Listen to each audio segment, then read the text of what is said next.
feel you, Tom. Try running it. A tough day for everyone in the NFC East except for the Redskins, who played against a struggling Saints defense. Now, according to FPI, the Eagles have the best chance to win the NFC East at 55%, followed by the Giants, 30%, the Redskins, 13%, and the Cowboys have a 2% chance to win the division. Oh, Skip, break this down for us. How do you see it all playing out at this point? Stephen A. Smith, you can call me a dreamer if you want to. You can call me a typically delusional Cowboy fan, and you might be right. But even as I sit here today, I still believe deep in my heart and into my soul that my team has a shot to win out and steal the NFC East at 9-7 with Tony Romo back in the saddle. I have had this feeling for weeks. I can't explain it, but I'm not going to give up on it. And again, you can look down my Cowboys schedule here. I'll just blurt through it real quick. Stephen A. at Miami with Romo, of course, then Carolina on Thanksgiving, at Washington, at Green Bay, Jets, at Buffalo late in December, and then Washington at home. You could make a case they will lose out. They've lost 7 in a row. They could lose 7 in a row more.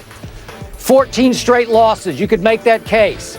I can also make the case they'll get on a roll because they have enough talent to win all of the above. And I look at the Eagles right now. I don't know what's going to happen with Sam Bradford. At least he's in the concussion protocol. We know that much. Mark Sanchez is the ultimate accident waiting to happen. And he happened yesterday on the Eagles, right on schedule, right on time. He throws an interception into the end zone that loses that game to the Dolphins at Philadelphia. Your Giants, both Molly, Stephen A., they've got some losable games coming up, and they're not sure who they are because they've blown some late games. So I could see them teetering and falling to 9-7 or even 8-8. And then here come those Redskins. Kirk Cousins has won 4 straight games at home, 9 touchdowns to 0 interceptions. He's 4-1 now at home. He's also 0-4 on the road, and they have some tough road games coming up. Could they teeter from 4-5 and fall back? Sure, Dallas has to play them twice. Can Dallas beat Kirk Cousins twice? I think they can. That's just me. So all of a sudden, by default, I think Dallas with 7 losses could catch the 3 teams now tied with 5 losses. I don't think it's undoable. In fact, I got a feeling, Stephen A. Smith. Well, you can have a feeling all you want to. You're entitled to it. I wish you all the best because one of those feelings is going to be misery. The Dallas Cowboys have road games at Miami, at Washington, at Green Bay, at Buffalo. They're losing 2 of those 4 games. They're losing 2 of those 4 games. That will give them 9 losses right there. And, oh, by the way, you have a home game, but it's against Carolina. Okay? So, to me, you know, the best case scenario is that the Dallas Cowboys go 5-2 over their next 7 games. That would give them a 7-9 record.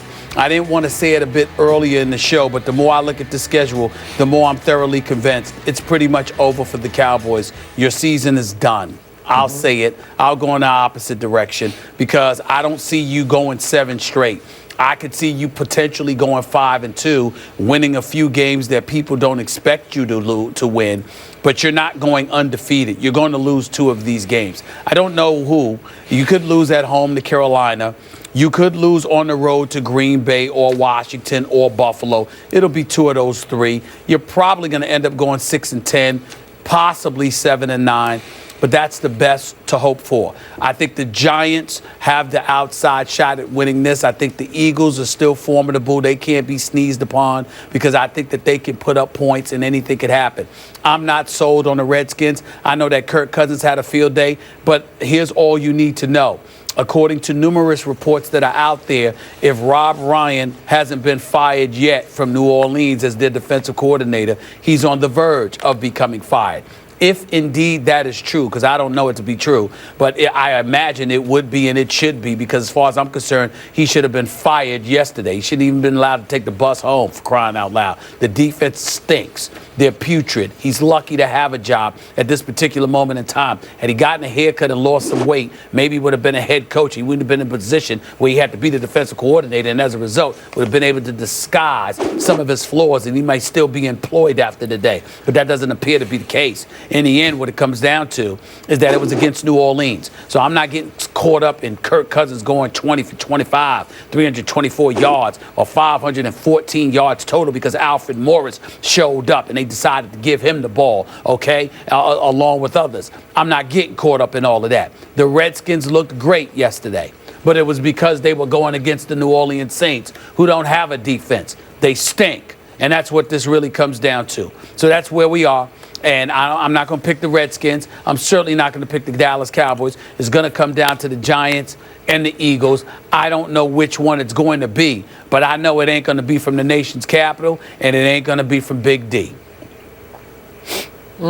So is it going to be Mark Sanchez and those Eagles? Is that what you're telling me? I don't know. I can't go there because, I feel the same way about him that you feel. I mean, when he threw the interceptions in the end zone yesterday, I thought about you instantly. I was like, Skip's going to call it the ultimate accident waiting to happen. And he's absolutely right because that's Mark Sanchez. He just finds a way to mess things up. He just can't help himself. I mean, there's just no other way to slice it. And it's interesting to see Chip Kelly, the boy genius that he is. I love how everybody's talking about Chip Kelly, Skip, and they allow him to lean on, the right plays are being called. It's the execution. That is true. I don't even fault him for that. But here's the caveat, Skip. The execution or lack thereof is being committed by players handpicked by him. So if you don't want to blame yourself, Chip Kelly, as the coach, you damn sure need to blame yourself as the de facto GM picking all of these players. It's what you wanted. You got what you wanted. You got what you wanted. So to me, he's definitely culpable in that regard. But the Giants, they're Dr. Jekyll, Mr. Hyde. 1 week they're one way, the next week they're the other way. You can't rely on them. Here's what you can rely upon, though.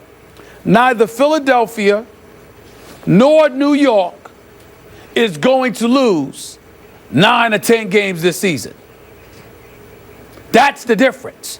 Dallas is going to lose 9 or 10 games. Are you sure about that? I am sure. Dallas is going to lose 9 or 10 games. Neither one of them will. Okay, I got a question. Yeah. Yeah, you just ravaged what's left of those New Orleans Saints. Wasn't it just a couple of weeks back that the Saints beat the Giants? Yeah. Do I remember that? Or maybe I'm foggy on that one. Because they did. Oh, wait a minute. They did. Excuse me. I would appreciate it if you're going to talk to the American public. Don't be a lying politician. Quote me accurately. I said their defense stinks. Their offense scored 52 points. Their defense gave up 49. So that's what I'm saying. They gave up 49. They gave up 37. They gave up 34. I mean, every time you turn around, they're giving up 30 plus. This is Rob Ryan's defense. They stink. And I'm not sure it's because of the players. I think it's because of Rob Ryan. Okay, last question. Haven't we seen Eli Manning struggle in late game situations, managing the clock, managing the situation? Yes. I don't know. You trust him? You trust him to win the East? I'm not so sure Skip, about that. I don't trust him to be consistent, but they have such an edge on Dallas, they don't have to be. They've got a 3-game advantage already. Do I see Eli Manning showing up 1 week and losing the next, showing up 1 week or 2 weeks and then losing another game? Sure. I could see the Giants going, what is it? They've got 10 games. I could see them going, winning 9, losing 7, going 4-2 over the next 6 games. I could see the Eagles. I don't know about that. I could see the Eagles going, 4-3. Over their next 7 games. I could see that. What I see neither of them doing is going 1-5 or, something like that. I don't see that happening. And that's what it would take for the Cowboys to catch them.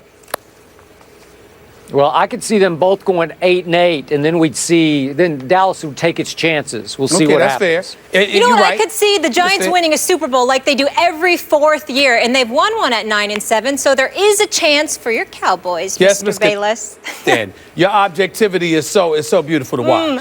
It's so beautiful to watch. I learned from the It best. is. You too. It is. As always. Moving on, the Titans take offense to Cam Newton's celebration yesterday, but do the guys have a problem with it? We'll talk camp when we come back.